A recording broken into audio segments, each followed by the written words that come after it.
Hello friends, சாஃப்டான சூப்பரான இட்லி எப்படி செய்யலாம் அப்படின்னு சொல்லிட்டு பார்ப்போம். அதுக்கு இந்த சின்ன டம்ளரில் 1.5 டம்ளர் அளவுக்கு உளுந்து எடுத்துக்கணும், 6 டம்ளர் அளவுக்கு அரிசி எடுத்துக்கணும். நல்லா வாஷ் பண்ணிவிட்டு 4 மணி நேரம் நல்லா சோக் பண்ணி வச்சுட்டேன். இப்போ கிரைண்டரில் உளுந்தை சேர்த்துக்கலாம். உளுந்து ஃபஸ்ட்டு நல்லா மசியணும். மசிஞ்சதுக்கப்புறம் கொஞ்சம் கொஞ்சமாக நம்ம தண்ணி ஆட் பண்ணிக்கலாம். தண்ணியை தெளித்து தான் ஆட்டணும், தண்ணியை ஊற்றக்கூடாது.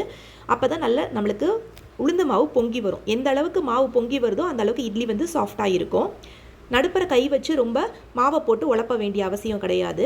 இப்போ மாவோட கணிசம் வந்து நல்லா அதிகமாகவே வந்திருக்கு. இதுக்கு வந்து 15 to 20 மினிட்ஸ் ஆகும்.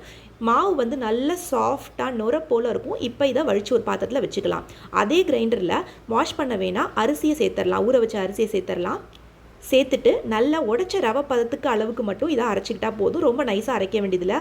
அரைக்கும் போதே கல் உப்பு கொஞ்சம் சேர்த்துடலாம். இப்போது வடித்து வச்ச அரிசியோட அளவும் ஏற்கனவே வடித்து வச்ச உளுந்தோட அளவும் பார்த்திங்கன்னா ஆல்மோஸ்ட் ஈக்குவலாக இருக்கும். ரெண்டையும் ஒன்றோட ஒன்று கொஞ்சம் கொஞ்சமாக சேர்த்து நல்லா நம்ம கை வச்சு கலந்துக்கணும். அப்போ தான் நல்லா ஃபெர்மெண்ட் ஆகும். கை வச்சு கலந்து இதை ஒரு மூடி போட்டு 8 மணி நேரம் ஃபெர்மெண்ட் ஆகிறதுக்கு விட்டுறணும். 8 மணி நேரம் கழித்து பார்த்தோன்னா நல்ல மாவு பொங்கி வந்திருக்கும்.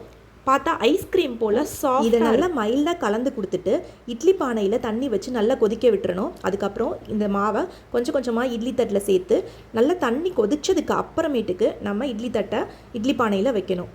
இதை 5லேருந்து 7 நிமிஷம் வேக விட்டால் போதும். நல்லா சூப்பர் சாஃப்டான இட்லி வந்து ரெடி ஆகிடும். இப்போது இட்லி வந்து சூப்பர் சாஃப்டாக ரெடி ஆகிடுச்சு.